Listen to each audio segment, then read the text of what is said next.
Auburn is not a place, it is a people.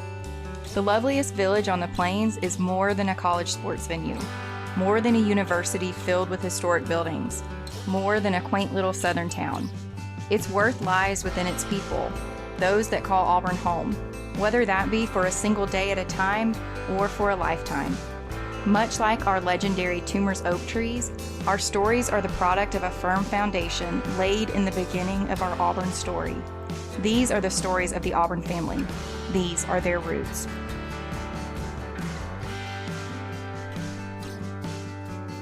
War Eagle Auburn family, and welcome back to Auburn Roots. This is our journey of exploring and sharing the stories of your Auburn family members.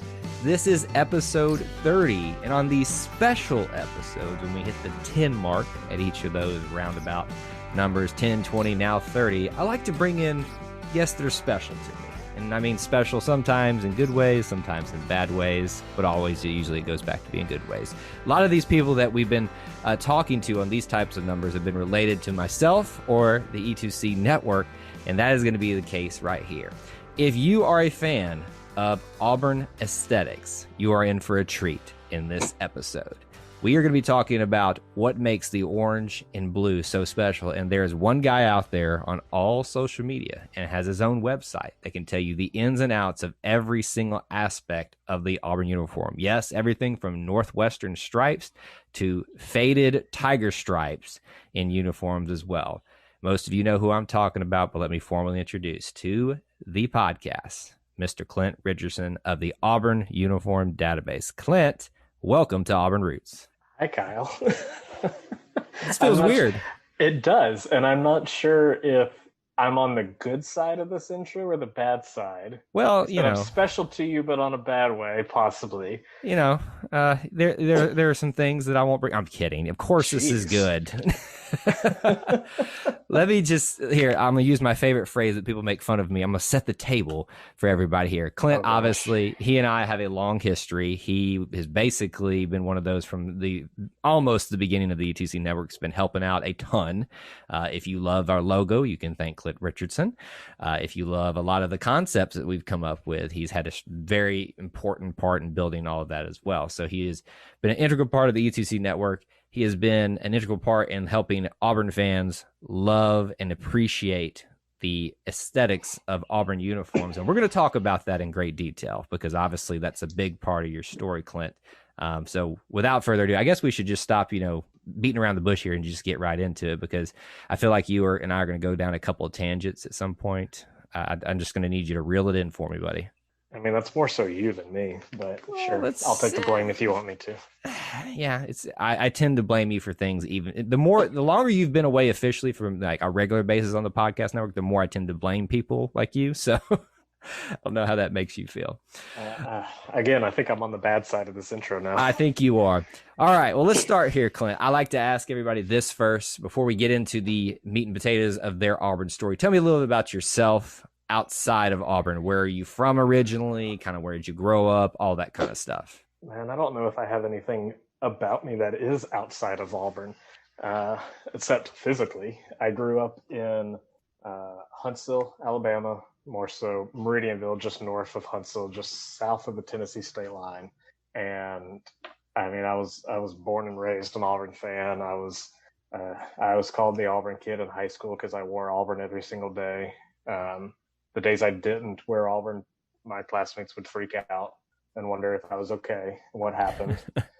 I mean, yeah, I grew up in Huntsville, grew up on a golf course. Dad's a PGA golf pro, so spent a lot of time on the course. We opened up a family-owned golf course in, 2001 or so, and I spent a lot of time there. Started working there maybe when I was 8, just picking up trash in the parking lot, all the way to basically running the thing. I told people at school would always ask me what I do there, and I say, I do just about everything but pay the bills and teach golf lessons. And I can still do a little bit of that too. See, I didn't know that you were that involved when you were working there. I figured you were doing the jobs that your family needed you to do there, and I figured you had a lot of insight into the actual business. But I wasn't aware that you were that big of a bigwig in the business there. I mean, here I thought you were just Mr. Uniform guy, but you're golf business guy. I mean, you could say that if you wanted to, but I mean, yeah, I worked every week. Usually just 2 or 3 times a week, not a whole lot, because still in high school, still on the golf team in high school, so didn't really have a whole lot of free time to go to work. And if I wasn't working, I was practicing and spending time out there. And I mean, I did everything. We pitched the range, we mowed the course, we weed-eated, we worked inside, we cleaned, every time we walked down the driving range, have a member or two say, "Hey, what's going on with my swing?" And I had to help them a little bit, and just about everything. I mean, we built up a lot of relationships there, and kind of miss it. Unfortunately, we had to close it in, was it 2015? So it's been a few years, and honestly, haven't even gone back to it since then. I was going to ask, how's that golf swing going for you now? Swing's still not bad. Unfortunately, ever since I moved down to Jacksonville, Florida, I haven't gotten a chance to play a whole lot.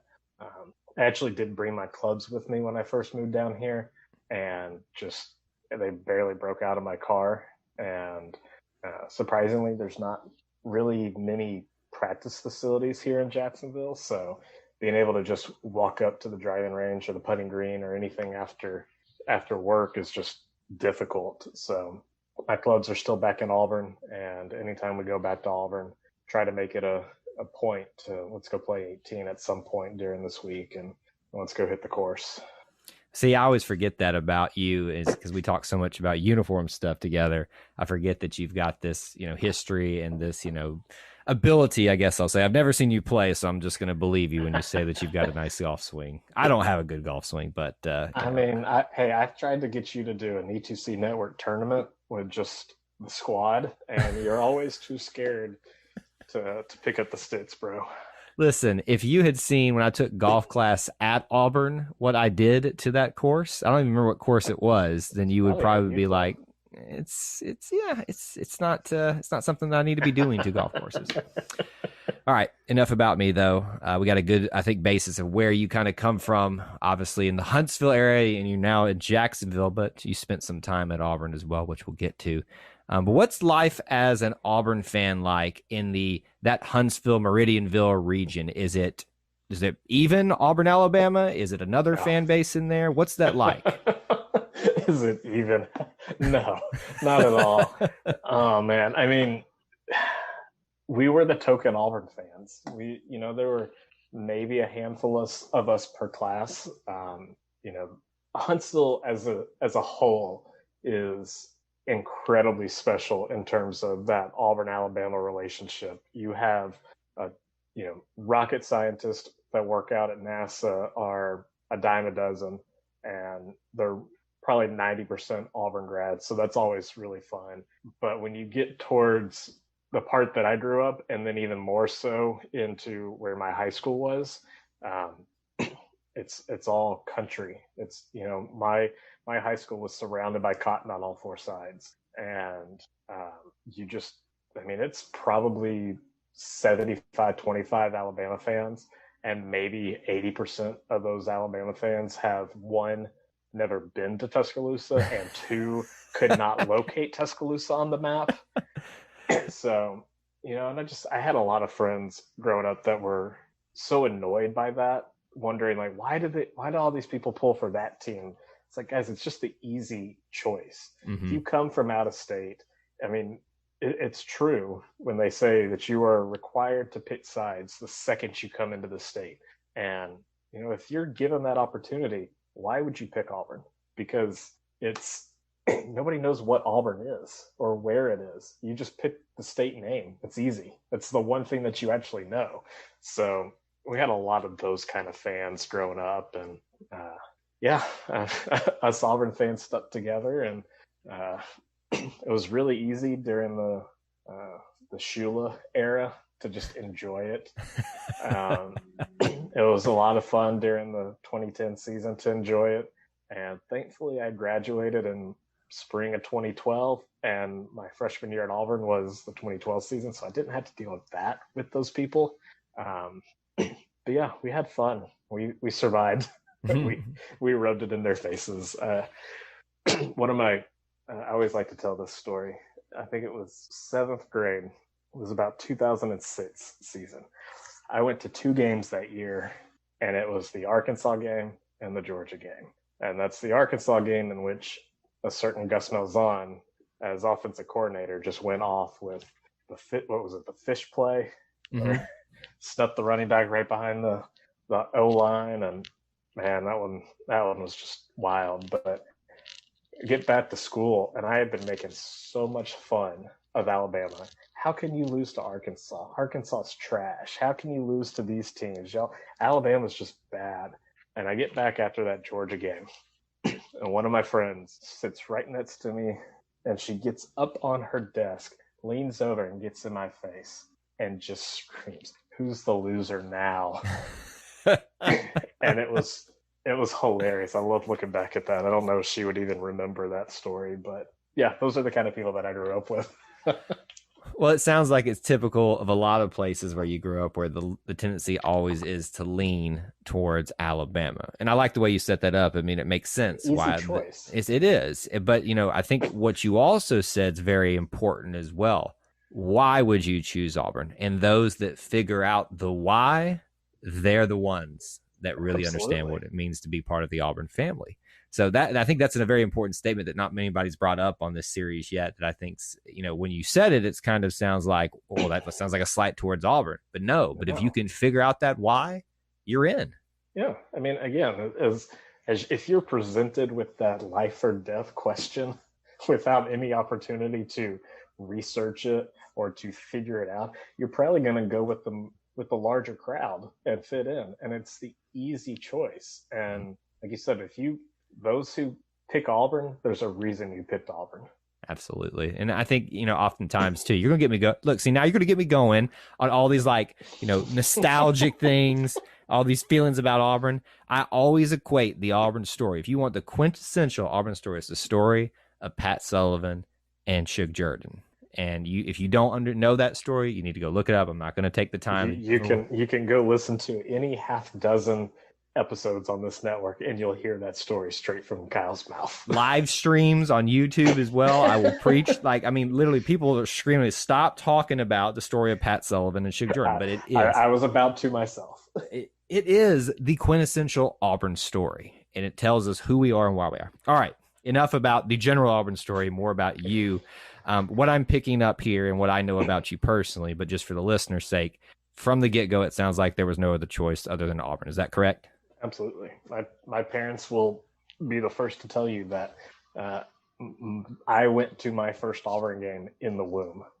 My parents got seats in the upper deck, and don't know why they did that. But my mother, I don't know, 6 months pregnant, 5 months pregnant with me, they had to basically convince the security guards to let her use the elevator.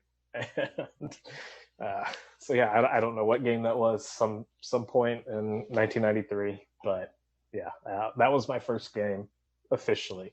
I'm sure you've had a lot of people on this series that can remember their first game to a T. Mm-hmm. And there's a little jealousy in that from me because I don't remember it. I was probably a toddler. I was probably 1, if not just 9 months old when I went to my first game out of the womb.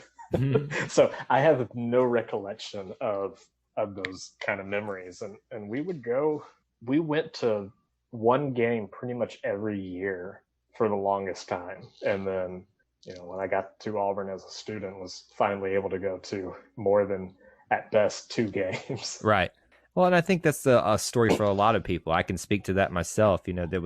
We got to do this one time a year as a family and go out there. So it almost, in a sense, was like a mini vacation because you made a special event of it. You went and saw these certain groups of people that you may never see except at Auburn. And so like when you said, I don't know when exactly my first game Auburn was. I tend to agree with that. I can remember the first Auburn game I remember being at, but I remember flashes of memories that weren't even related to the football field, the stadium, of being on campus, around a game day and stuff like that, that I know were probably earlier than that. So Right. the story of Auburn goes much deeper than just football or even sports in general. It's about what we do because of Auburn, what we do, and who we do Auburn with, if that is an interesting way of putting it there. But all that being said, from the get-go, Clint Richardson. Now, was there any family dynamic? How's that work in your intermediate family? Is there any Alabama influences, other influences? What you got? Yeah, so my mom, both my parents grew up as Auburn fans. My mom kind of more so in spite of the Bammers and her family. So she was always the odd one out when it came to this game. And her brother and her sister and their families are still the Alabama fans in the family. And thankfully, when you combine both sides, they're well outnumbered. On my dad's side, his mom graduated from API in 1953-ish. His dad also went to Auburn, but so my grandfather is a Golden Gopher, came from Minnesota, got to Auburn, and I want to say he was a grad student of some sorts, and that's where he met my grandmother. And then my dad's the youngest of four. He's got three older sisters, and two of them graduated from Auburn. My dad attended Auburn until his dad passed away, probably 86 or so. And then we actually were just talking about this recently, since my brother just graduated. My dad said that his mom and dad, every single one of their grandchildren have graduated from Auburn University. And I have, let's see, 1, 2, 3, 4, 5, 6, 7. So it's 7, 8 of us that have done so. So yeah, there was no other option. When I applied for schools, I only applied for Auburn. And I had, again, going back to the high school ridicule, I had so many people asking me, like, what are you going to do if you don't get into Auburn? I was like, I'm getting into Auburn. There's no other option out there. Or if I don't, I'm still just going to move down to Auburn and spend 4 years down there. And then I spent 5, but that's for later in the story. But yeah, I mean, Auburn was the only choice. When you take the ACT, you have to pick like 3 schools to send your scores to. And I think we sent them to Auburn, Vanderbilt, and Marshall, just because, I would consider Marshall my second or third team. And that is odd. I had no desire to go anywhere else. Auburn is the only place that I ever thought of. I didn't even tour Auburn because as an incoming freshman, I could have given the tour. See, now I'm imagining myself on the tour I took, where I was getting dirty looks from the tour guide because I was correcting them on anything. Oh, yeah. Man, you don't know how bad I had to bite my tongue when I walk around campus and see that stuff. You and I are probably those people that would get in trouble because we'd be correcting everybody else on the tours when we were there and just kind of say, actually, sir. I think I corrected my Camp Warrido counselor at least once. I think I did. It's like, how about you just let me take this over? Come on, I got this. This is bad when I haven't gotten here and I know more than you. Anyway, well, I'm glad that obviously you've got this obviously great affinity within your family for Auburn. But obviously we all have those little certain family members that infect to a certain extent our family dynamic with their Alabama-ness. But we love them in spite of their failures. We all have sinned, right? And can't, nobody can be perfect. But how was the family dynamic? Did it ever get testy, in terms of like, Auburn and Alabama with those family members, or was it always just in good fun? No, I mean, nothing terrible. There were never any punches thrown or anything. It was, more so just the frustrating family dynamics of it. We would always try to meet up with that side of the family for Thanksgiving and Christmas. So those few years that they moved the Iron Bowl to the Friday of Thanksgiving was really awkward because we didn't have 2 days buffer until the game. It was tomorrow, and we had to get our smat talk in. So, I honestly don't miss that. But Well, we don't. Our family get-togethers are usually very casual, so we'll rock the Tiger Rads score shirts after the Iron Bowl to Christmas. We'll rock our orange and blue and them their other terrible colors, with no guilt whatsoever.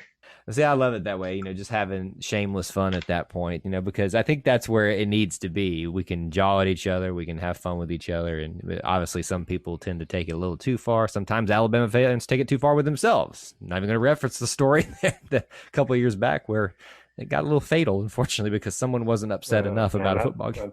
That's every week, bro. That is every week in certain parts of the Alabama fan nation. But enough of that. What are some other memories or things, even games or something like that, before you got to Auburn that you remember growing up? I believe we went to a 2004 game. I remember 2004 is really the first year that I truly followed the team. So I was probably about 10 at that point. Maybe it was 2006. Took one of our old neighbors to a game, and his family's from Illinois, so he had no affinity to either school. But when he was forced to pick, he went the wrong way. So we took him to an Auburn game. I think it was Auburn Ball State. And right after the Eagle fly, my dad leans over to him and says, "Can your elephant do that?" And ever since then, he pledged his Auburn fandom. He and his two siblings all have since graduated from Auburn University, and I take pride in that win right there. Yes. Went to a couple of games in 2010. Actually, went to the SEC championship game in 2010.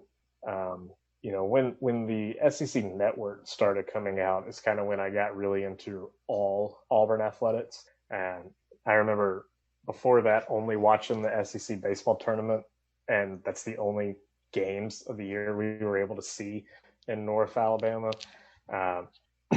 When Auburn opened up the arena for the 2010-11 season, for Christmas we got tickets to the game. It was the first game after Christmas break, probably like January 2nd or 3rd. It was against Florida State, and Auburn was not very good.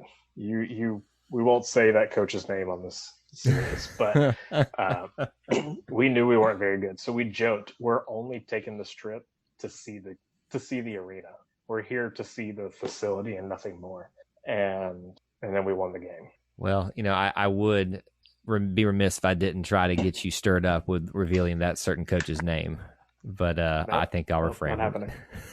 All right. Well, tell us when you actually arrived at Auburn as a student. How did that go? Just your first impressions stepping onto campus as an official Auburn student. Move-in was difficult. I had never been away from home, never went to church camp or anything, so move-in day one was difficult. But my roommate and I ended up walking around campus a little bit and came across some other friends from high school who had just moved in, and we actually walked into BRD's Memorial Coliseum, and we're walking down one of the side tunnels, and we come up to a door with a window that faces the court, and there's somebody walking towards us like, "Run, we gotta go. We're not allowed to be here." Now I learn years later that nobody would have cared that we were there. Nobody would have asked questions, but that's just kind of the mentality that we had in high school. Kind of a little stricter in some areas of that sense. And then right after that, we're walking back to the hill and get stopped by the football team walking into Jordan-Hare for practice. And it's like, I was just starstruck. It's like, oh my gosh, it's the football team. Like, I've never seen them before. Living on campus was a trip. Let me tell you, it was that was different, but definitely always loved just walking around campus and spending time on campus. And I always say that the Auburn Arena is my favorite place on campus, and I would just forget the library. I go to the arena to study. I can imagine it. If there's anything else you need to know about me, it's that. I can imagine, younger Clint, because you're still young, walking into the arena, into the little Hall of Fame section, and just like stopping at each one of those little cases with the uniforms in them, and just analyzing I every wish bit. you wouldn't have brought that up. Well, okay. Now, since I've opened that wound, why don't you talk about it? I mean, yes, when the Hall of Honor was opened in the arena, I loved it. It was so cool. It had everything in it you wanted. And then I learned of the previous Hall of Fame that used to be housed at the athletic department, how it was so much better and had so much more stuff in it. And I mean, I sent emails probably as early as 2013, 2014 to the athletic department about the disarray of the Hall of Honor and how it's so poorly upkept, and that I would do it for no charge. And I would, just there's things that have fallen, there are things misplaced, there are things mislabeled. The big display TV center where you can play highlights and stuff, it doesn't even work anymore, and it hasn't for years. It hasn't been updated in years. They actually had to replace the glass across the lockers because they broke. They have a few trophies encased in there, and one of which is like the first Iron Bowl trophy, and it's this decorative metal ball cup, and it's fallen off its pedestal, and it's just laying in the bottom of the enclosure, and it has been for 6+ years now, and it drives me nuts. So it sounds like we need to get Clint hired as the curator for this museum. And I would die for it. So you never walked foot into the other one, right? No, never went. Oh, Clint. And unfortunately, there aren't many photos that have survived. There are very few of what used to be over there. And of course, I've seen the wax figures of Suge and Pat and Frank and Bo, but it's like, man, I wish I had the opportunity to go in there. Now, I think there was some wax in there, but I think there was at least one animatronic in there too. I believe there was. I may be wrong on that, but I remember you could go up and push these little buttons and, play certain scenes of, like obviously they were having a discussion out in the field. It was Suge and Pat and things like that. There was always a cutout of the coach, the current football coach. And I always remember walking up and realizing how short Tommy Tuberville was when I would go in there, and then how short Gene Chizik was, because it was supposed to be life size. I was like, you think these football coaches are just big guys, tall guys, but some of them weren't. In fact, I think the tallest we've had in recent history was Gus Malzahn, and even taller when he wore his straw hat. So, but yeah, I think it's all in storage. So hopefully one day Auburn can find the time and money and resources to actually build a quality Hall of Fame again, because it's so needed. What I will say about what I love about the current iteration is that glass case for all the different sports. I wish it was expanded. Yes. But the fact that everything is now represented there, because when you went into the Hall of Fame, it was, and it always will be. I mean, we're not, dumb about this. Football and basketball, and to some extent baseball as well, are always going to be the bread and butter. But there is great history with every aspect, and there's so much history in every sport, like you said. But there's also history in the sports that no longer exist. Yep. There are so many people that are amazed to learn that Auburn had a championship quality wrestling team in the 80s, and we had a polo team in the 30s, and all that kind of stuff. And it's just forgotten about. And that's one thing I learned from my time at Auburn as a student, and then through the Auburn Uniform Database, is that Auburn loves to tout history, but Auburn also doesn't know its own history there. And that's just sad. We always perpetuate the same few stories about the War Eagle story, where that came from, where the tumor oak trees came from, where how that history started, and those kind of things. And there's too many at this point to even know what was correct, and there's no point in perpetuating those stories. The one example that I usually go to is years ago, Kenny Chesney came and did a concert inside Jordan-Hare Stadium, and it was promoted and touted as the first time ever. And it wasn't. It was like the fifth time. And, there were just all these names, these big time names. I think Lionel Richie, maybe, but quality Hall of Fame like names that had performed at Jordan-Hare Stadium. And then the most recent one before Kenny Chesney was the Beach Boys in 2000. And there's just no reason that 15 years or so should allow the university to just kind of forget its history. Those moments should not be forgotten. Those should be recorded and remembered and reflected upon, like at some point. And that's another. You've already got me on that soapbox. I'm just sitting back at this point, letting you go. So. Well, how about this? Before I get you going further into that soapbox, standing up even taller. Tell me a little bit about what you had planned to study and what you finished with at Auburn academic-wise. So I originally applied to Auburn to study mechanical engineering. Okay, I had no clue about this. There's no. I'm sorry, Clint. I love you. You're not an engineer. You're just not. I'm sorry. Oh man. Well, here, I'll explain the whole story for you, Kyle. I was always big into NASCAR, obviously into the golf industry. And, a few years before I got into Auburn, one of my all-time favorite TV show was released, Storm Chasers on Discovery. And I thought that engineering degree could get me into any of those three worlds. I can go work in NASCAR. I can go work on these cars. I can go work on R&D or something in that sense. I could work in the golf industry. Again, the same thing. Can build clubs, can research clubs. I loved aerodynamics theoretically. And I thought this would be fun.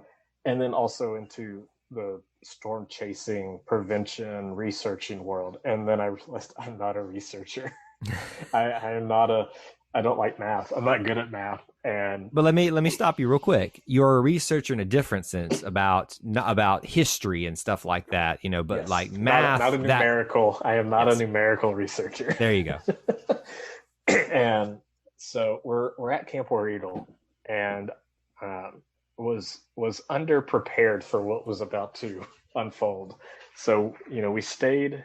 I think I was like the second or third to last session of the year. So it's late June. It is hot as ever. And we probably walked around day one for like 8 to 10 hours in 95-degree heat. It was miserably hot. So that night we got bumped up into the quad dorms, and I forgot blankets. And I have to sleep right by the AC unit, and I froze my butt off. I probably woke up with a little bit of a cold that next morning. And again, it's hot as ever. So day two, we're split into our different colleges to build our schedules and to meet the dean, meet some professors, do all this kind of stuff. So I'm sitting in Brown Hall for the engineering school, and I think he was the dean at the time, is talking about all the different math classes that you're going to take as a student. And he's, rattling off like calculus 4 and 8 and 12. It's like, and I barely passed AP calculus in high school. Don't take me down that road. So we all had our name on our badge, and then they sent the counselors around to kind of help you fit in and pick out some classes. So this lady comes around. I'm probably the second or third person she sees. And she looks at my name. She says, Richardson, your score. And she's looking at her list of all of us and our math, our math entrance exams that we had to take over the summer that I don't think Auburn does anymore, thankfully. And she looks at my name. She says, Richardson, your scores are, ew. Those are bad. And so again, I had just finished AP Calculus. The entirety of this test was like 7th grade algebra, and I hadn't done that in years. And you had 2 opportunities to take it. And I think I did worse the second time I did. And then after I take the test, I find out that everybody else that I've ever met and everybody else that I know is going to Auburn did it as a group project. They all did it together. And it's like, I try to do it the right way and I get screwed over. So she basically belittled me right then and there.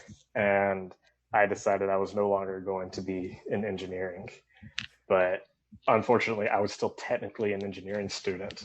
So trying to figure out what I wanted to do and where I wanted to go and all that kind of stuff was the biggest pain in the butt my first semester at Auburn.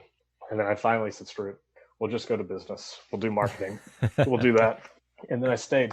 And 4.5 years later, graduated with a business degree. Well, and I think a lot of people hear that because it's something I've heard before on this series. I started one thing. I think I've even heard this because I started with engineering, not necessarily cut it, but it just wasn't my forte.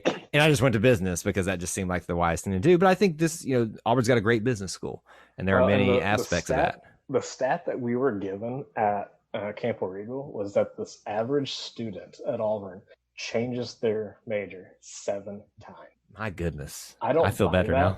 I don't buy that at all because not one person I ever met in my 5 years had changed it more than 3. So I don't know how you get to 7, but maybe it was just a little white lie they said to make us and our parents feel better. Well, maybe it's because so many people go thinking they can get in and handle Auburn's engineering program. I mean, that is one of the marquee programs of this university. You've got engineering. But would you do it 7 times? No. But I know I'm thinking of 5 people right now, not even including you, that I know changed from engineering to something else. And ironically, a lot of those are, engineering to business. Well, thankfully, the business school building was right next door to Shelby in the engineering hall. So it's like they knew something and were preparing for that. Yeah, it was such a mess because as a freshman engineering student, you are supposed to take like engineering 101, 1000, whatever it was. And it was an introduction class. And they would take you around the entire engineering part of the campus, introduce you to different professors and different aspects of the school and kind of showcase what some potential jobs you could have are. Well, when I decided right then and there that I wasn't going to be an engineering student, I didn't take that class. So it's like November and everybody's talking about the classes that they're taking that semester. And I was scared out of my mind. It's like, when were we supposed to do that? So I met with one of my teachers and he was incredibly helpful and he sent me back to Shelby. And I walk in to go meet with one of the counselors, and the engineering department kind of has like a 2-part counseling service, so to say. They would send a student advisor to come and talk to you in the lobby. And then if you basically passed them and got approval from them, you would go and meet with your actual academic advisor. And I'm sitting out there, and the guy who was trying to work with me just doesn't care. He doesn't care that I'm a stupid freshman that doesn't know what I'm trying to do, and I'm not taking your classes. And the guy beside me is talking about taking calculus 3, 4, and 5 in the same semester. My goodness. So I finally go and talk to my advisor, and she was the sweetest person I've ever met in my life. She was amazing. I told her, like, look, I feel stupid sitting out here. She says, you're not stupid, honey. And I felt bad transferring out of the School of Engineering only because of her. Wow. Well, I mean, at least, it ended on a good note in terms of like, you feeling like you were valued in there by somebody, maybe not the student advisor, but at least the actual advisor. But I would say personally, just knowing you now, you ended up obviously where you're supposed to be.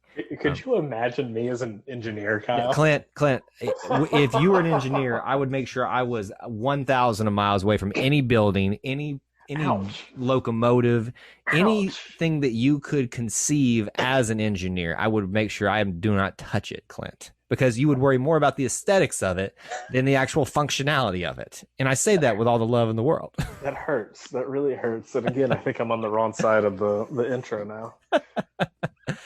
Okay, well, at Auburn, I know we've got a lot to get to with you, and this is, one of those cases where I feel like we almost might have to do a part 2 someday. Oh, But geez, are we lagging on? no. There's so much with your story I already know about you personally that I'm trying to like get into this episode. But I do want to ask, some other things about campus life for you. Did you get involved with any organizations, or what else did you do other than sports attendance that you might have done? Well, sport attendance was number one. Of course. It was still kind of slow. Like, freshman year was just such a trip. I slept through my ticket order for football, so I didn't get to buy tickets directly from the university. So I had to play the black market game that you can no longer play anymore, and I had to buy tickets for me and my roommate because going alone is just no fun. and I had to drag him and some other friends to all these games, and then we went to basketball games and just fell in love with sitting front row at the arena. And even though I lived at the Hill, literally right across the street from Plains Park, I only went to one baseball game. And you're such a big baseball fan. That's the craziest thing. You wouldn't know that now. But we tried to hit everything. We went to a few softball games because so the second semester I started going to FCA, started diving into the Fellowship of Christian Athletes. And because I had been a member in high school, and it just wasn't as formal as I had hoped it would be. So I went to the Auburn chapter, and it was just light years different than what I had in high school, and met a lot of really good friends through 4.5 years with FCA, and had friends on just about every sport. So of course went to go support them individually, and that kind of pulled me back into attending more sports and building friendships with these guys who went to the sports. And so we did a lot of that. Went to the Obby committee once or twice, and I'm still getting emails for that. But yeah, I mean, that's pretty much it. I was SCA, going to sports, and then maybe my junior year or so, Auburn Athletics got a new marketing director, and she approached a couple of us who had kind of stood out as the top basketball fans, and we created the Auburn Jungle student section leadership team. And we were able to have some input on what the Jungle would look like. And so, one of her first big purchases was the big Fear the Jungle banner. And we got to, that was my duty for 2 or 3 years, was to go get that thing and bring it out and stash it away, and then get back in line for tip off. And so, yeah, we did a lot of cool stuff. Yeah. That's pretty much my involvement on campus at that point. Well, I'm glad you brought up the leadership team aspect. And if you hadn't brought it up, I would have too, because that was honestly one of the coolest things that I remember since when we got to met about you, is that I just thought it was the coolest thing ever that you're part of the Jungle leadership team. Like, I didn't know you could do this. Like I wanted to do this when I was on campus, but I didn't know there was a way for me to do that. And I do remember you allowed me as a graduate, when I somehow, by certain means, got into the student section still. you let me come in there and carry the sign down with you guys. Don't rat on yourself. I'm just saying, look, they all know what happens. It does. And we needed help. We needed 5 or 6 people every game to do it. And when we have to go into the tunnel to grab it at, 6 minutes before tip off, and we have to watch all the pregame stuff, the introductions, the hype videos, the anthem away from our seat. And then we have to run and put it back under the tunnel and let some poor intern fold it back up. We would miss tip off very often. And I had a lot of guys who would help us, and they're like, I don't want to do this anymore. This is not the best part of it. So when we knew that we had some dependable people like you down there who could help us, and, I think I probably pitched it to you as a once in a lifetime opportunity, and you accepted it. Of course. Of course.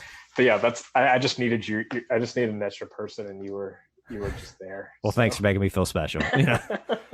No, seriously, like I'm not kidding when I say it's like that was like the coolest thing to me, because yes, I'm there for the game, but I'm all about the inner workings of stuff. Like that is something so simple that I got to be a part of that I always remember. And, you know, I did it once or twice with you guys, and I was like, oh man, I got to carry the banner in and out. I got to be at the bottom shaking the thing. And, you know, I was like, look, Mom, I'm down there at the bottom of the banner. Can't see my face, but that's my legs. So, yes. And I wish that it was more formal when we were there. You know, we had a meeting with Bruce and the team before one of the seasons, and unfortunately I had to miss that meeting because I had a night test. So I got to the meeting right as coach and the team players were leaving. So yeah, that was sad, but can't always be good things, you know, but you know, I'm appreciative of what you were involved in with there, and you had a very well-rounded Auburn experience that I'm sure we'll have to just dive into on a much thorough level on the next time that we get on this episode, because we have got to talk about Auburn aesthetics when we put this off long enough.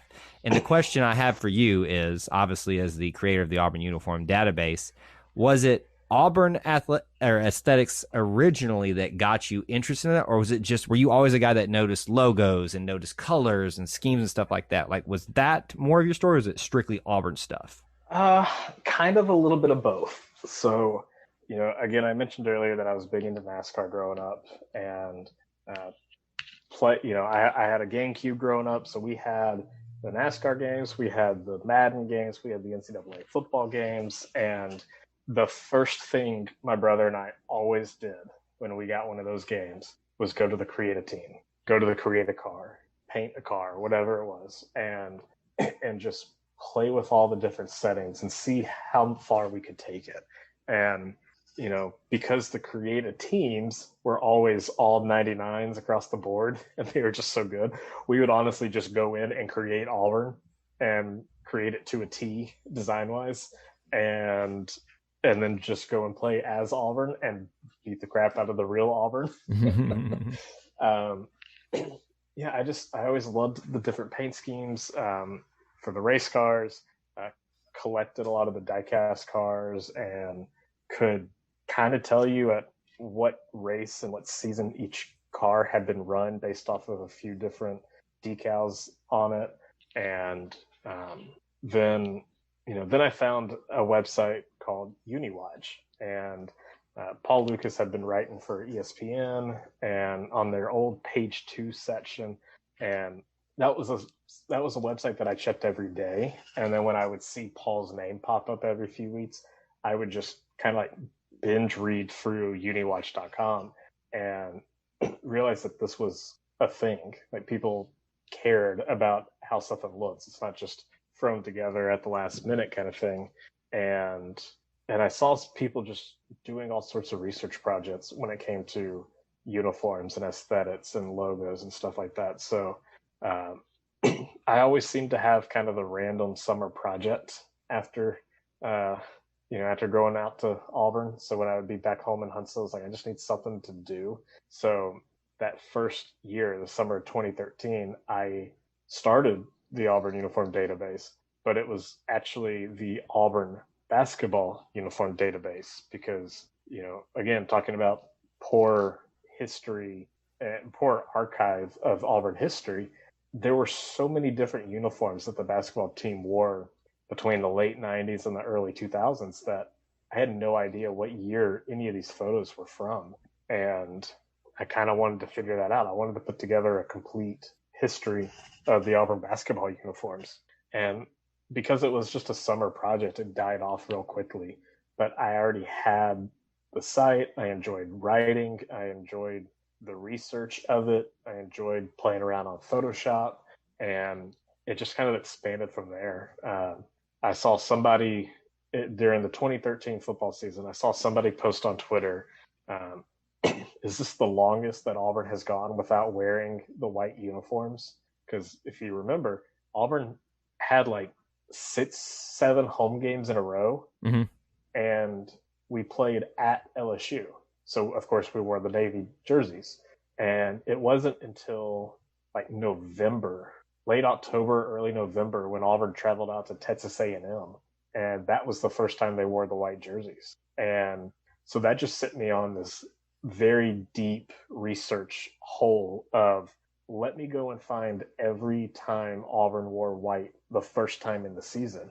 And I went back to the 80s and was able to find it, within a day or two. I was like, this is fun. Like, I enjoy this. And so I wrote an article about it. It did well. It got picked up a few places, and then I was just stuck. And it just expanded from there. And now today, you see what it is. It's, the website has crossed over 1 million lifetime views. There are uniforms. I think there's almost 200 years worth of uniforms between football, baseball, men's basketball, women's basketball. But Clint, the thing that sticks out most to me from how this whole thing began is it started with basketball uniforms. When you think of Auburn uniforms and when you think of just Auburn sports, everybody goes to football first. But the fact that it started with basketball uniforms is just interesting to me because it's just not something that I would think people would focus on, and I'm glad that you talked about how, the 2013 season, the whole longevity, how long we were wearing the blue jersey, was it the longest streak, and getting that question on Twitter and how this all started. But that, I think that just goes to speak how unique this perspective you take on Auburn aesthetics is and Auburn uniforms, because you cover the gamut of everything. I mean, you do softball, you do baseball, you've done soccer, you've done cheerleading, is there anything that you haven't done that you'd like to do? I would love to have every single sport cataloged fully. And it's difficult because, of course, I don't know the first thing about a swimsuit for swimming and diving. And I don't really want to broach that subject. I don't really want to obsess over tiny Speedos, but you will if you have to. If I have to. Our good friend Auburn Elvis has asked me about equestrian uniforms, and I don't have a clue about that one. And then you get into like golf and track and field, and those are so, individualized that it's kind of hard to have a uniform. Right. And, a white polo and khaki shorts, like that's not interesting. Right. So, but the one that I'm really struggling over how to work through is gymnastics. Is these ladies have basically a new leotard every single night, and it's hard to find pictures, especially on road meets. It's hard to find pictures that showcase the entirety of it. The cut of each leotard is kind of different. Sometimes there's the back is open. Sometimes it's a crew neck that is almost like a choker. Sometimes there's a little bit more of a scoop neck on it. And man, the hardest thing in the world is trying to replicate rhinestones on on Photoshop, and I don't enjoy that part of it at all. But if I can figure out how to do that a little bit easier, gymnastics would definitely be the next team to be added to the site. Yeah, and it's just funny to me how much you have like grown already, and the fact that you're even thinking about diving into that world of gymnastics in terms of collecting and curating all of that content. But I think that's the cool and unique nature of what you're doing, is these little nuances that we obviously see as Auburn fans, but we don't appreciate because someone didn't take the time to point out to us. And I think that's why this is such an important, I'll go further. I don't have a word to come into mind, but project, but life goal or life calling that you have to document and talk about the history of this, but also what's going on now and keep that record going forward. It's an important aspect that I think obviously people have come to appreciate mainly because of you, but I think you've also found a market and a corner of the Auburn family aspect that's always been there, that no one's just tapped into it enough. Right. And so I hope that people appreciate that. Yeah, I do too. And like you mentioned, trying to kind of write the record, so to speak. The reason I didn't do football off the bat was because everybody knows what the football uniform is, or so I thought. Nobody really knew what basketball uniforms looked like in the past, and nobody really seemed to care. So that's why basketball was the first sport to be covered. And then I started doing more digging, and people want to talk to me about certain aspects of what they like or dislike about the uniforms. And there was always this story that kept getting brought up every now and then about the orange jerseys from Doug Barfield's time. And, love them or hate them, it doesn't really matter to me. We're here to discover and discuss the facts of what happened and what they were worn. And so many people would say, Auburn never won a game in orange. Never bring them back. Or the last time they wore them, Auburn got blown out. And, just a couple of years ago, I wrote the article about the truth about the orange jerseys. I was just kind of tired of that misrepresentation of what they were. Like, if you're going to talk about this stuff, let's talk factually. Let's not misremember key details of these stories. And I found out, I have just about every single Auburn football game documented dating back into the 1930s. And I have proof of a photo of what they wore and everything. And I learned that Auburn never won in orange is not true. Auburn was, what were they? I think they were 2-3-1 overall in the orange jerseys under Barfield. And the last time they wore them, they did not get blown out. They tied, or they lost by 10 to Herschel Walker and the eventual national champion Georgia Bulldog team. And there was never a terrible loss in them. There were a few decent wins in them. But those kind of stories, and even when I published it, people are still coming to me and telling me those same stories. Like, that's not true. Like, I had the truth for you. Read it. And that's kind of where the site is right now, just dispelling these common myths that continue to plague Auburn at different times. People say that the Auburn football uniform has never changed. Well, it hasn't changed much since 1966, but have you noticed the template of the jersey? Have you noticed the back of the helmet? In the late 90s and early 2000s, there were a ton of different placements for the American flag decal, the conference decal, the SEC patch, the SEC or the NCAA decal on the helmet. All that kind of stuff was just so different. And again, it was just forgotten about, and that's fine. Nobody really wanted to know what it was, but I did, and I'm going to tell you why. But see, here's where the rub is between me and Clint. I am a nostalgia person, but I am also a traditionalist. Clint is open to interpretations of uniforms and different conceptualizations and differences of what we currently do in terms of, obviously, football uniforms and other things. I am not. I want things to stay the same. Where are you going with this? I don't want them to change. This is what I'm talking about, the not so good things that I mentioned at the beginning of this podcast. Ouch. Where I struggle because I love what Clint does, because as I've already said, it is an extremely valuable thing that needs to be done for the Auburn family. But the more he talks about it, the more people want to see these things of the past that never should have happened, like orange jerseys. So stop it, Clint. Stop it now. Hey, Suge wore orange jerseys as a player and as a coach. Does that make it any better for you? I know. Everybody wants to blame Barfield, and the one thing Barfield ever did is what I want permanent. That's the beautiful orange face mask. But I know you'll kill me on that one. So. Oh gosh, no. Okay, look, we're not going to hash this out on this episode. That's another day. We've had other ridiculous episodes on this network. The top chicken places. Now we're gonna have to debate all of these. What can't we change colors of now? But if you enjoy that type of content, especially Clint doesn't, he also, aside from just documenting the history and obviously the current history of Auburn uniforms, but he'll go back and talk about some of these unique aspects. So if you're not checking out his website, auburnuniforms.com, you need to. If you're not following him on social media, Twitter, Facebook, Instagram, you need to. I'm trying to get him on YouTube, folks. We just had a conversation about this now. So he is doing some great work. So if you're not following him, stop what you're doing right now and hit that subscribe button on whatever platform you can find him on. Check out his website, because you really do need to appreciate what he's doing, because he spends a lot of time and effort doing something that I don't think people will appreciate it to the level that they're doing. And there are ways to support you as well in your endeavors, Clint, if you want to share those real quick.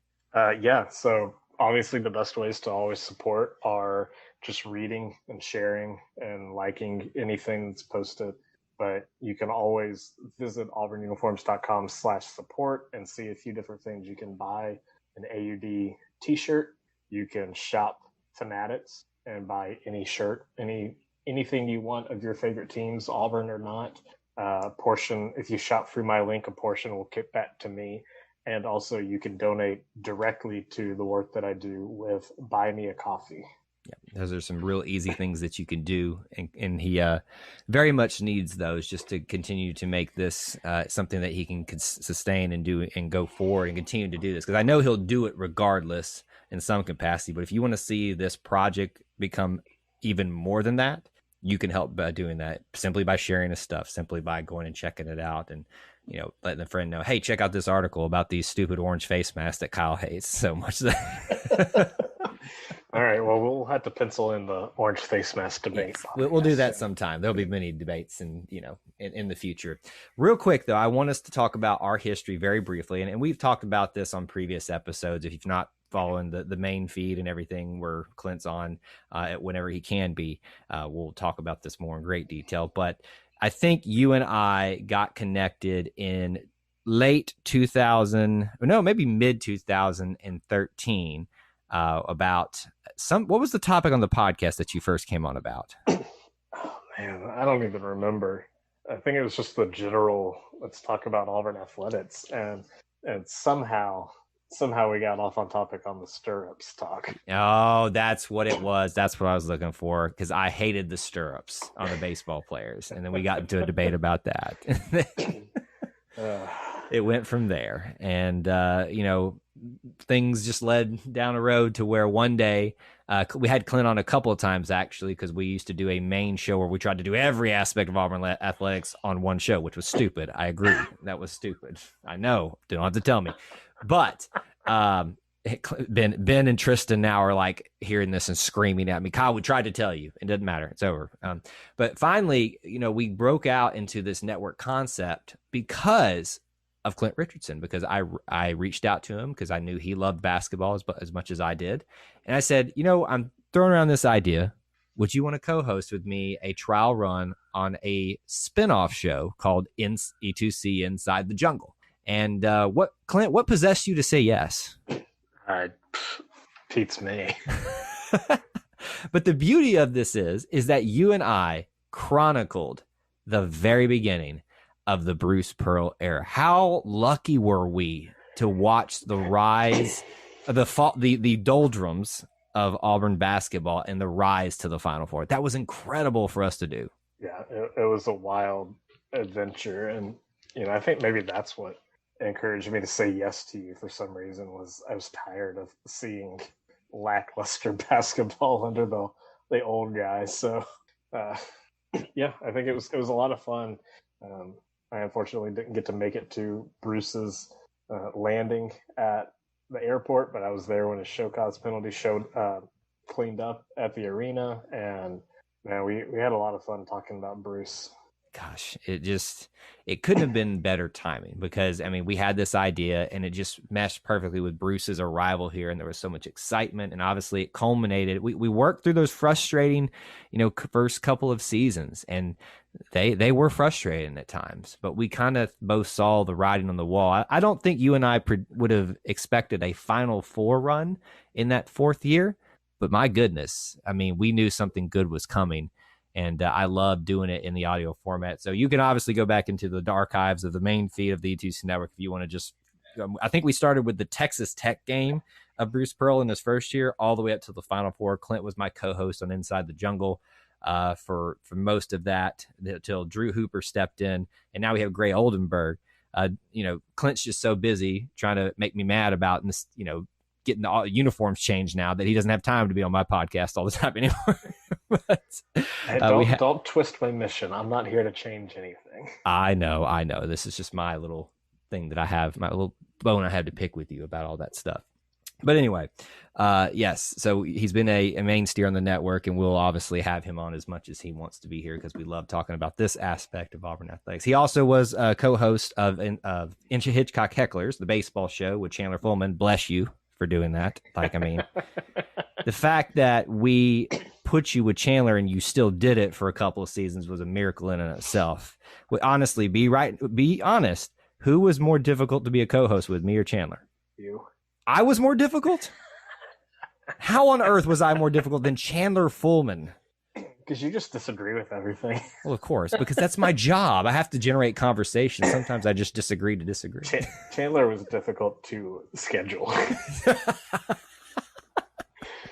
You're not wrong. I can't tell you how many times we did an 11 o'clock Eastern recording with him in his truck.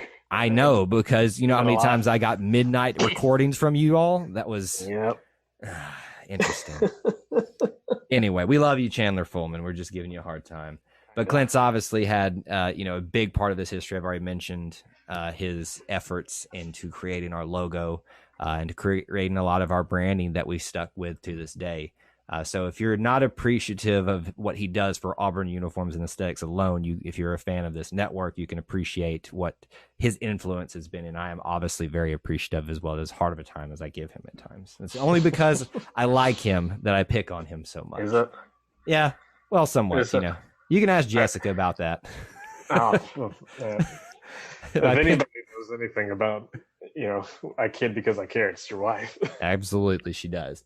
All right. Speaking of which, a quick plug. If you want to listen to Jessica's Auburn Roots, you can do on episode 10. She has a pretty good one on there, and she does dog on me a little bit there. So if you enjoy that type of stuff, husband getting beat up on verbally by his wife, you can check that out. All right. We have talked a lot. And as I've already said, Clint, we didn't even touch on a lot of the stuff that we could with you. So maybe we'll have to do this again in the future, like a part 2.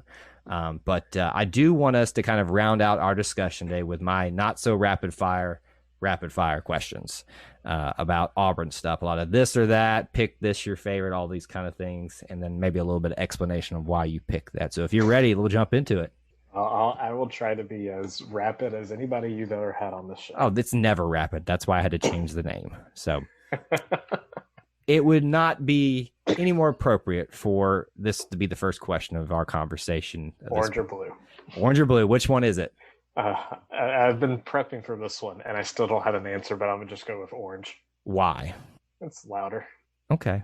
But you're not a loud person, so that's kind of odd to me. Like, you're like the non-definition. Well, I'll take that back. You're loud on Twitter. Ouch. You're loud in a good way.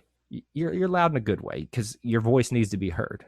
But usually I hear it's too loud for orange.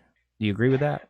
It can be in the wrong settings, but I like rocking an orange t-shirt. I like rocking an orange hat. I like orange. It stands out a little bit. I wear all 3 colors, but I like orange at times. All right, let's do question 2. Aubie or War Eagle? Dang it, Kyle. Give me the eagle. There's nothing like seeing the eagle fly. Now, how are you going to explain that to your best friend Aubie? I love Aubie. It's like, I don't really know how to approach this statement. I'm just going to Kyle, stop talking about it. I'm ashamed that I picked the word. All right. Question 3. Your favorite part of the Auburn fight song, a word, a phrase, a line. What's your favorite part of the fight song? Favorite part of the Auburn fight song? Mm-hmm. Strike Out the Band, I think. I'm actually surprised that you picked that line of the fight song for your favorite because I thought it would have been orange and blue. Because with your affinity for aesthetics, I thought it would have been all about the colors. Nah, too simple. It is too simple. Too predictable. I think you just did it just to spite me. Of course. That's just what you've done. I said I was prepping, but that was the one question I wasn't expecting, so that's on me. All right. Your question 4, your favorite Auburn athletics program? Baseball. Okay. But see, here's the funny thing is we talked mainly about basketball and football, but yet baseball is your favorite. We didn't even get to that. This is what I'm talking about. We have to do another show where you can just talk about your love for baseball. People always ask, what are your favorite sports to attend? And baseball is number 1. Basketball is number 2. Football maybe 3 or 4, honestly. So what's the third if it falls to 4th? Those women's college world series team, those softball teams 2015 2016, those probably would actually rank number 1, but I always tell people, like, at baseball, my voice will be heard. At basketball, I can affect the game. I've pissed off opponents so many times. I gotten flicked off and cussed out so many times. It's so much fun. But at football, I'm one of almost 90,000 people. My voice doesn't add anything. Yeah.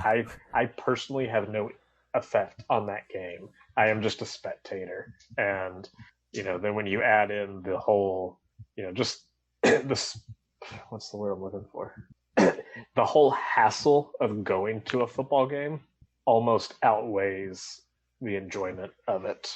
Almost, not quite. At times, again, 2012 was my freshman season, so we could walk in at any at the last second and get in. 2013 was a different story, where student gates opened 2 hours prior to kickoff, and we had to get in line 2 hours before that, and then it took 2 hours to get home, a mile down the road. So it's an all-day affair, whereas basketball is at most 3 hours. Baseball is kind of easy to get in and out of and just sit back and enjoy the day. So yeah, football as a viewing experience is just it's not great. Well, there you go.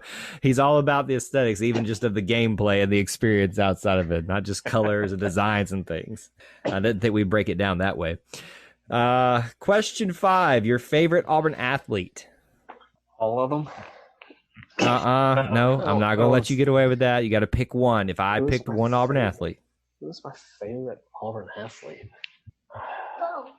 Man, it's going to be a little bit of the recency effect, but Casey Mize. Casey Mize. That's a new one we've haven't had before, I mean, of course, it's Bo, it's Pat, it's Terry, it's Timmy, it's everybody. Like, right. It's so hard to pick a favorite. I loved watching Frankie Sullivan, Chris Stinson, Alan Payne, Josh Wallace. Those guys were buddies at that time, and I just loved watching them play. But yeah, I think Casey ranks up there right now. Well, Casey's kind of like the beginning of a new wave of Auburn baseball, I feel like, of players that are coming in. So he marks something special, and I think sometimes that's why we hold an affinity for those types of players. But I'm glad you picked that one. And I could list favorite players forever. Judd Ward, Keegan Thompson, Courtney Shea, Victoria Draper. I could name players all day long. Yeah, well, we won't do that because I mean, that's just going to be a 60-minute episode in a few weeks of just naming Auburn athletes. I think it's basically you're the count of like Sesame Street. You're just counting every Auburn player at that point. Hey, I'm down for Courtney Shea, Bo Jackson, All right. Didn't think I'd do that this episode, but here we are. Oh my gosh! All right. Please put that in a blooper reel or something. I'll leave that one in there for posterity. Question 6: your favorite Auburn coach? Butch. I was about to say, if you do not pick Butch Thompson, I'm going to be ashamed. I feel like I always have to defend those kind of answers. I loved Gus Malzahn. I love Bruce Pearl, but there are few people in this world like Butch Thompson. Just the most genuine, nicest guy in the world. And I loved him, and I love that family. They are good people, and they are good definitions of Auburn men and women, that family. Question 7, your favorite non-athletics Auburn person. So for clarification, it can be family, it can be friends, it can be a professor, somebody you just met somewhere. But when I think of Auburn outside of athletics, I think of this as my Auburn person. Oh, man. Every time you would ask this question, I would think of all the people that I like to use as just trivia of, did you know Jimmy Buffett went to Auburn? Did you know that Lionel Richie is from the Auburn area? Yeah. And all that kind of stuff. But I don't have an answer to this one. I mean, you could just say me. I mean, that's like, they give me the answer. I'm going to just go Tim Cook. Okay. It's, it's like the standard, like, celebrity answer. Don't even use Apple products. Wow. But it's just like the big name out there that's like not it's like a non-athletics person, you know. I mean, it doesn't get much bigger than Apple these days. I mean, basically we're all, I know you're not, but most of us are holding some type of Apple product. Hey, Tim, if you're hearing this one, you can sponsor me. I'll move over if you sponsor me. I don't know that you're going to win. The Auburn Uniform Database has been all built on Microsoft or Windows stuff, and I could definitely use some assistance at times. But since Tim was an afterthought for you, I don't know that you're going to win him over with this segment. Well, in my defense, there are so many amazing Auburn people to pick from. Trying to dig yourself out of that hole. I see. All right, I won't press him too much further into the hole. Question 8, your favorite Auburn building? The arena. Not shocked at that whatsoever, as much as we talked about it, except for that Hall of Fame. The arena. I know Sanford's always a top one, but I think in the historic aspect of Auburn, it's definitely Hargis. Hargis is such an underrated building. Nobody ever talks about it. Hargis is gorgeous. It gets just forgotten about, and everything else that's out there. You know, it's just a little bit more love needs to be handed over there. Question 9, your favorite Auburn place to eat? Oh, Sushi Bistro. Really? Yes. Have you ever been? No. We'll have to take you next time we're both in Auburn. But Sushi Bistro is on Moores Mill Road, and it's a Japanese family-owned restaurant, and they have the best teriyaki chicken bowl. Clint, I thought you were going to say the Mama Goldberg's on Thatch. No. That no longer exists. It doesn't exist anymore, but no. Mom, I don't know if you'll kill me or somebody listening will kill me, but I like Mama's, but it's overrated. Oh, no, Clint. And we're done. I can't even finish this questionnaire with you. Good. We're out of here in 2 hours flat. All right. Question 10. Your favorite Auburn tradition, a sports one or a non-sports one, or even just an obscure personal one that you have, but your favorite Auburn tradition? Favorite tradition? I don't know. It's always easy to go with those standard obvious ones, but I mean, you know that I treasure all of Auburn's traditions, from the Eagle Flight to Tiger Walk to everything. Man, I can give you one that I have an appreciation more for now because of you. Because of me? Okay, tell me. Four Corners. Oh, Four Corners is a good one. That is the one that I associate with you. You would have to associate that with my wife. Well, of course. She got me into that one. But y'all are like by proxy together. So it's like, you're, one flesh and all that jazz. Man, you're killing me. I want to throw in some of our Section 111 heckles that are always fun, but I think this one's going to keep me up tonight. I think I'll just go with the Eagle Flight. There's nothing like seeing those eagles fly. The fact that I know now that I'm going to be in your head all night keeping you awake is the greatest treasure that I've ever received. Oh my gosh. Am I finally on the good side of this intro now? Let's not get ahead of ourselves here. Question 11, your favorite Auburn memory. When I think of Auburn, I think of this memory. I mean, all of them. No, you got to give me something. Oh man, Kyle. I mean, I proposed in Auburn. We got married in Auburn. Man. That's the one I was going to go with for you, because I watched your proposal on the webcam. I did. I did. You couldn't see much, but I'm glad you did.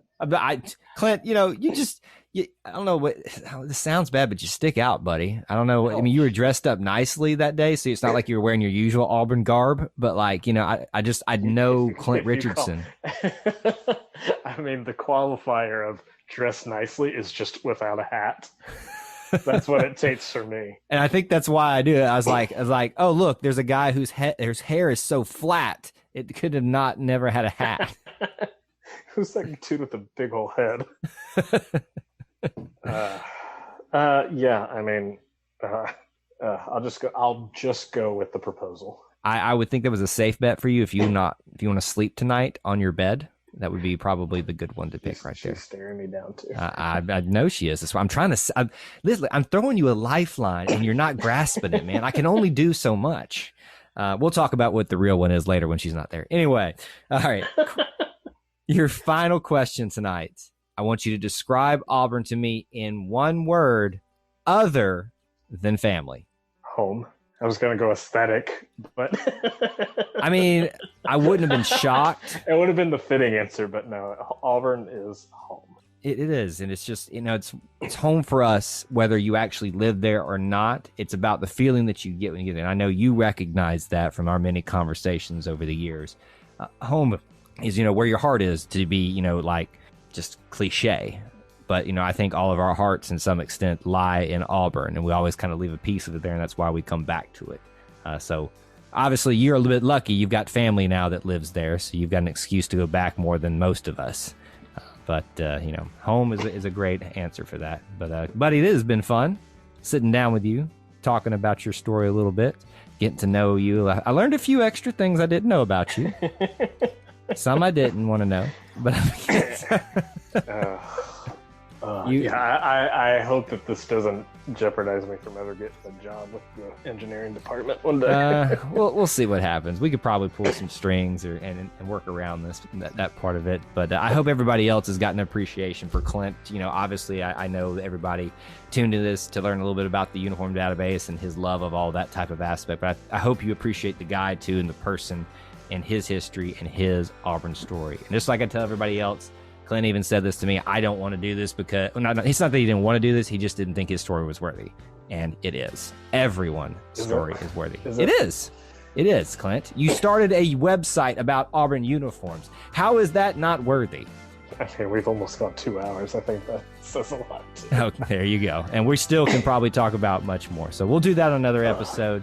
But I do want to close out this portion of your Auburn story in this episode of Auburn Roots. Clint, one more time, plug where they can find you.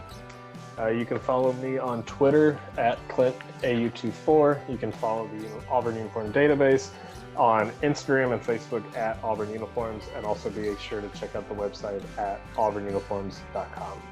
Thank you all for tuning in to this episode of Auburn Roots. We'll be back again to tell another Auburn story in the next episode. Until we talk to you again, War Eagle.